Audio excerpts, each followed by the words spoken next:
સારો વરસાદ રહ્યો છે, પરંતુ સૌથી મોટો સવાલ એ છે કે હવે પછીનો રાઉન્ડ, છેલ્લો રાઉન્ડ કેવો હશે? તો આગાહી જે મુજબ કરવામાં આવી છે તે મુજબ હવેનો રિપોર્ટ જોઈશું કે છેલ્લો રાઉન્ડ તોફાની હશે.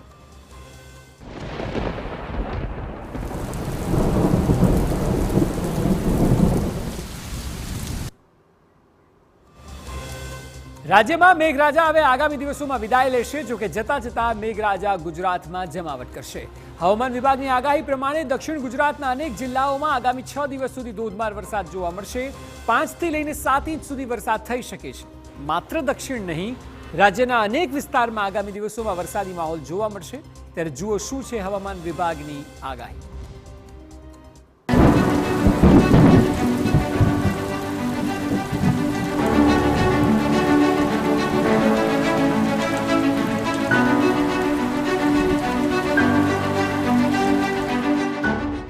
દક્ષિણ ગુજરાતમાં વરસાદી માહોલ.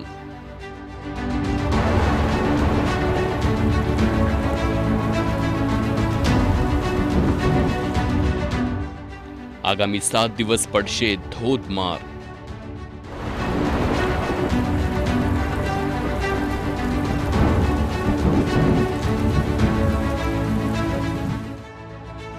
છેલ્લે પણ આવશે મૂશળધાર.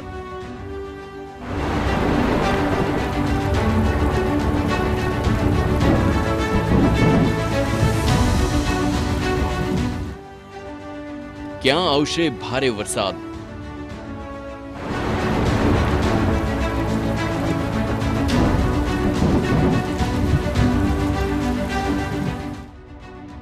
હાલ દક્ષિણ ગુજરાતમાં વરસાદી માહોલ જામ્યો છે.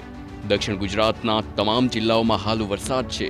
જો કે આગામી દિવસોમાં હજુ પણ વરસાદ વધશે.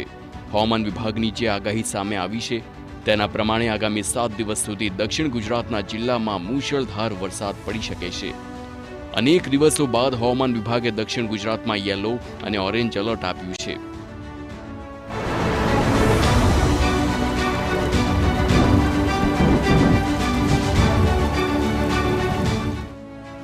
હવે ગુજરાતમાં વરસાદનો વધુ એક રાઉન્ડ શરૂ થશે. બંગાળની ખાડીમાં સાયક્લોનિક સર્ક્યુલેશન સક્રિય થતા 7 દિવસ મધ્યમથી ભારે વરસાદની આગાહી છે.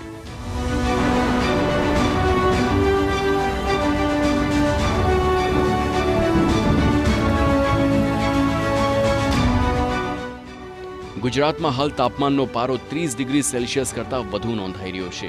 તેમાં પણ કેટલાક જિલ્લામાં તો મહત્તમ તાપમાનનો પારો 35 ડિગ્રી સેલ્સિયસ કરતાં પણ ઊંચો જઈ રહ્યો છે.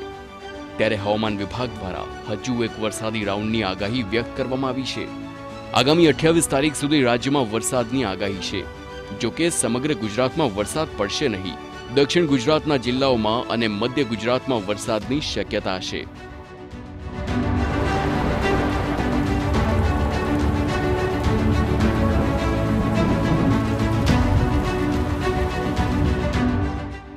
આગાહીકાર પરેશ ગોસ્વામીની આગાહી પ્રમાણે આગામી દિવસોમાં રાજ્યમાં ભારે વરસાદ પડી શકે છે.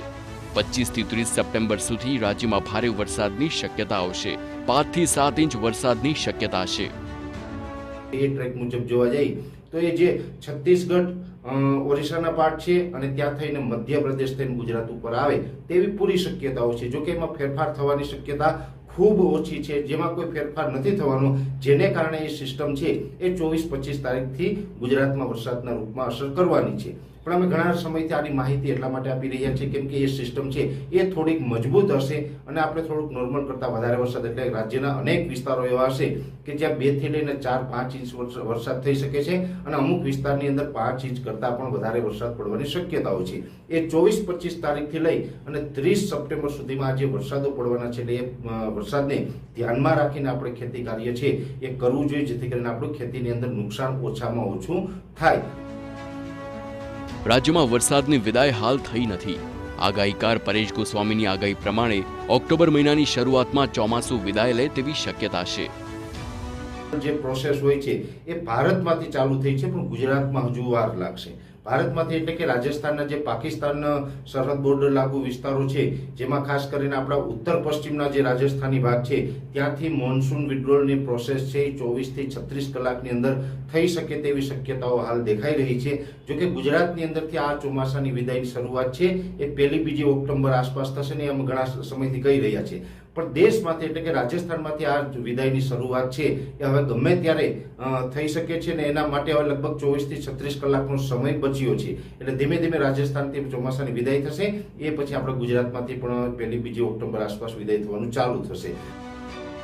આ વર્ષે રાજ્યમાં મુશળધાર મહેર થઈ છે. રાજ્યમાં તમામ ઝોનમાં 100% કરતાં વધુ વરસાદ પડ્યો છે.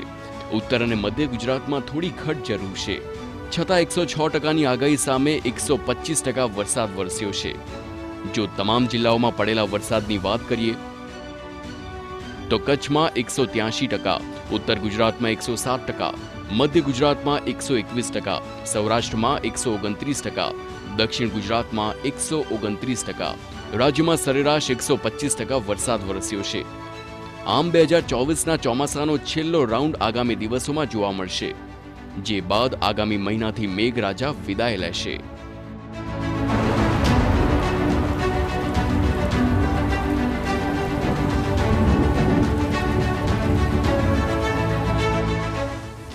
Bureau report TV9.